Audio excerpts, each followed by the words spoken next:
Sadarkah kamu bahwa apa yang kamu lakukan sekarang itu akan sangat berdampak di masa mendatang? Iya, gaya hidup kamu saat ini itu akan menjadi cerminan diri kamu suatu hari nanti. Nah, saya yakin kamu pasti ingin memiliki masa depan yang gemilang. Betul atau betul? Nah, tapi untuk bisa menuju ke sana, kamu butuh untuk mengusahakannya dari sekarang. Dan kalau kamu ingin bisa memiliki masa depan yang gemilang, berarti kamu juga harus bisa memberi ruang untuk diri kamu berkembang. Nah, ada beberapa perasaan yang sebenarnya menghalang kamu untuk maju. Penasaran perasaan seperti apa sih? Nah, jadi ini dia 5 perasaan yang bikin kamu susah maju. Yang pertama, gak enakan. Iya, rasa gak enakan yang kamu tunjukkan atau yang kamu miliki itu sebenarnya tanda bahwa kamu memiliki empati yang tinggi dan memiliki hati yang baik. Jadi itu bagus sebenarnya. Tapi kalau kamu membiarkan sifat gak enakan ini tumbuh dalam diri kamu dan kamu gak bisa mengendalikannya, justru hal yang tadinya baik bisa berdampak buruk untuk diri kamu sendiri. Kamu akan selalu mengutamakan kepentingan orang lain dan seringkali kamu mengorbankan diri kamu sendiri. Seolah-olah kebutuhan kamu sendiri menjadi nomor 2. Tapi ya begitulah, kamu selalu ada untuk orang lain. Nggak apa-apa juga sih, tapi sekali lagi ya, sifat nggak enakan ini awalnya sih bagus karena itu adalah empati. Kamu ingin memberikan terbaik, kamu ingin membagi. Tapi seringkali sifat nggak enakan ini juga bisa membuat kamu nggak yakin dengan diri kamu sendiri. Kamu akan cenderung untuk mengikuti pendapat dan keputusan orang lain meskipun itu nggak sesuai dengan kata hati, meskipun itu nggak sesuai dengan pemikiran dan pendapat kamu. Nah, jadi mulailah untuk yakin dengan apa kata hati kamu, ikuti sesuatu yang benar, bukan yang tenar, ya, yakinlah sesuai dengan apa yang kamu yakini. Jadi berbeda dengan orang lain gak salah kok, asalkan ya masih sesuai dengan aturan dan juga norma yang berlaku. Jadi jangan merasa gak enakan atau sungkan. Yang kedua, pasrah. Ya, pasrah ini seringkali diartikan sebagai sikap putus asa, udahlah gak mau usaha dan udah gak ada lagi semangat hidup. Lebih condong ke arah negatif. Dan orang pasrah itu biasanya memiliki pemikiran, ya sudahlah, toh hidup itu sudah ada yang ngatur. Ya sudahlah, que sera, apa yang terjadi ya udah terjadi. Mau usaha kayak apapun juga kalau udah takdirnya segini ya begini aja, saya bisa apa. Ya, memang Tuhan punya kendali atas hidup kamu dan saya percaya akan hal itu. Tapi bukan berarti kamu nggak melakukan apa-apa dan pasrah terhadap kehidupan yang akan entah membawa kamu kemana. Jadi pengertian ini beda tipis sebenarnya ya, karena manusia itu adalah makhluk ciptaan Tuhan yang paling indah, yang derajatnya lebih tinggi dibandingkan makhluk ciptaan Tuhan lainnya. Kenapa? Karena Tuhan juga sudah membekali kita semua dengan pikiran, tenaga, akal budi untuk bisa melewati perjalanan hidup kita masing-masing. Kamu boleh terlahir di dalam keluarga miskin ketika kamu lahir, tapi kamu mungkin gak bisa memilih orang tua kamu siapa atau di kalangan keluarga seperti apa gitu ketika kita terlahir. Tapi percaya bahwa kamu juga punya kesempatan untuk mengubah hidup kamu dengan bekal, bakat yang Tuhan sudah kasih ke kamu. Kamu bisa memilih jalan hidup kamu sendiri. Kamu bisa memilih mau menjadi seperti apa ketika kamu meninggalkan dunia ini.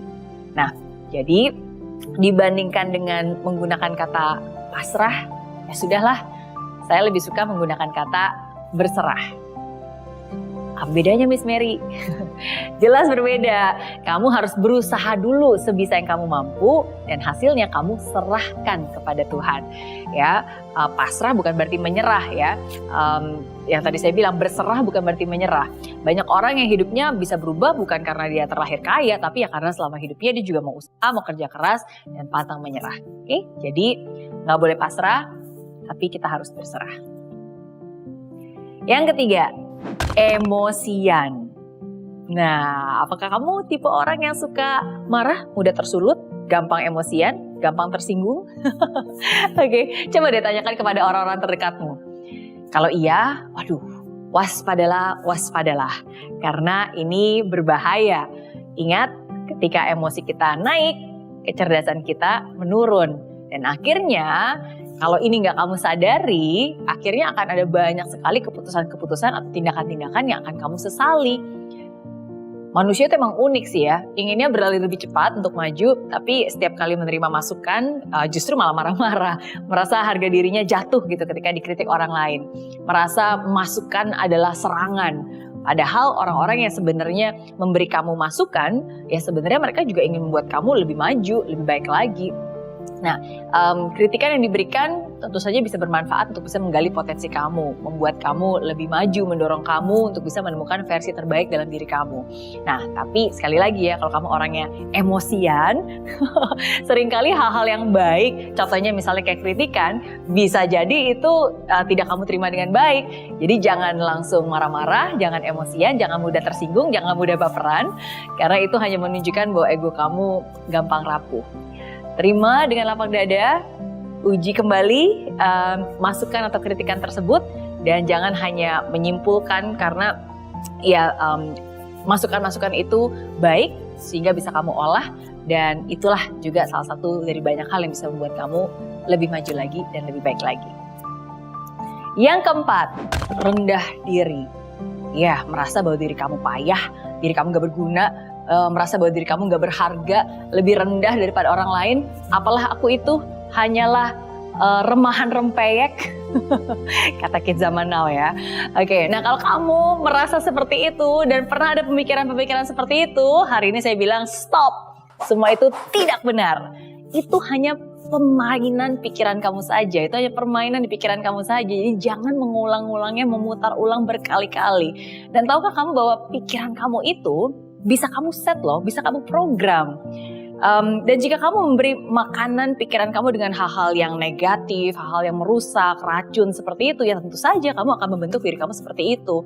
Nah, jadi hati-hati dengan masukan, hati-hati juga dengan apa yang kamu fokuskan, ya, dan hati-hati juga dengan suara-suara yang kamu terus putar ulang dalam hidup kamu. Oke, jangan isi dengan hal-hal yang tidak baik, tapi kita isi dengan hal-hal yang baik. Nah, dan jika kamu adalah salah satu orang yang mungkin menyadari, iya ya Miss Mary, saya memang orangnya rendah diri gitu, very low self esteem. Oke, tahukah kamu kalau kamu merasa rendah diri dan bilang, saya kan hanya segini aja, hanya bisa ini gitu. Sebenarnya kamu tidak menghargai Tuhan yang menciptakan kamu. Jadi bayangkan nih, kamu lagi ada sebuah alat dan kamu ngomong di depan penciptanya, handphone ini mah nggak bisa ini, cuma bisanya begini, cuma bisa lambat segini. Dan kamu ngomong di depan orang yang menciptakannya. Gimana coba perasaan orang yang menciptakan barang tersebut? Nah, begitu juga dengan kita. Saya percaya bahwa Tuhan itu menciptakan setiap dari kita unik, istimewa. Dan nggak ada orang lain yang sama persis seperti kamu. Nah, jadi kalau kamu sampai saat ini masih suka merasa rendah diri, mungkin inilah waktunya untuk kamu lebih mengenal diri kamu sendiri, lebih memahami diri kamu. Jangan-jangan ada banyak potensi, fitur-fitur atau bakat yang belum kamu sadari. Ingat, rendah hati itu harus, tapi rendah diri jangan. Yang kelima, kemudian sedikit-sedikit bilangnya nggak mood. Kok ini belum dikerjakan? Iya nih Miss Mary lagi cari mood dulu biar lebih oke. Emang cari di mana? Emangnya hilang? Nunggu mood datang katanya. Aduh, emangnya angkot ya ditunggu ya? Emang pesawat ada jadwalnya? Oke? No, mood itu kan kamu sendiri yang sebenarnya bisa diciptakan. Jadi jangan menunggu mood itu datang atau jangan mencari mood ya. Perasaan nggak mood ini ya juga akhirnya jadi alasan gitu, alasan untuk kamu mager alias malas gerak. Saya yakin nggak ada tuh sejarahnya orang-orang yang sukses hanya dengan malas-malasan, rebahan terus tiba-tiba sukses. Kalaupun ada, itu semua mungkin hanya halusinasi belaka ya, atau mungkin itu rapuh gitu.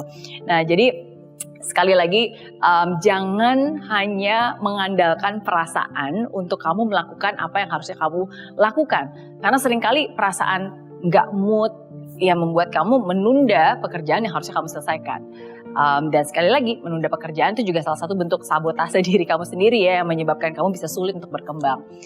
Coba deh ingat-ingat lagi, coba deh renungkan lagi. Kalau kamu sering ngerasa nggak mood mengerjakan sesuatu, gimana bisa maju, ya kan? Jadi mulai sekarang tetapkan target, fokus. Kalau perlu tuliskan tuh to-do list apa yang harus kamu kerjakan, apa saja yang harus kamu selesaikan. Ingat, kerjakan bukan hanya karena perasaan, mood-moodan, tapi kerjakan karena ketekunan dan juga kedisiplinan. Itu dia 5 perasaan yang menghambat kamu untuk maju. Nggak enakan, pasrah, emosian, rendah diri, kemudian. Dan 5 perasaan ini harus kamu hempaskan jauh-jauh dari hidup kamu. Ya, 5 perasaan yang harus kamu hindari agar kamu bisa menjadi versi terbaik dari diri kamu sendiri. Oke?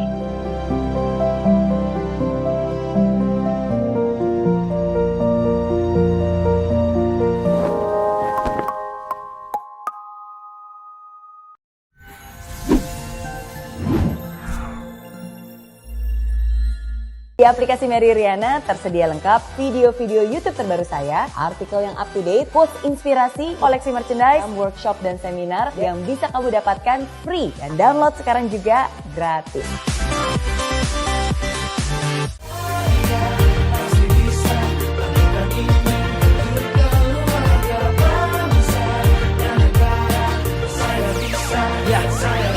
Laksana bumi tanpa hujan, hidup tanpa tujuan, kering dan mati tanpa hijaunya tumbuhan. Demikian kalau mimpi tak kunjung terjadi.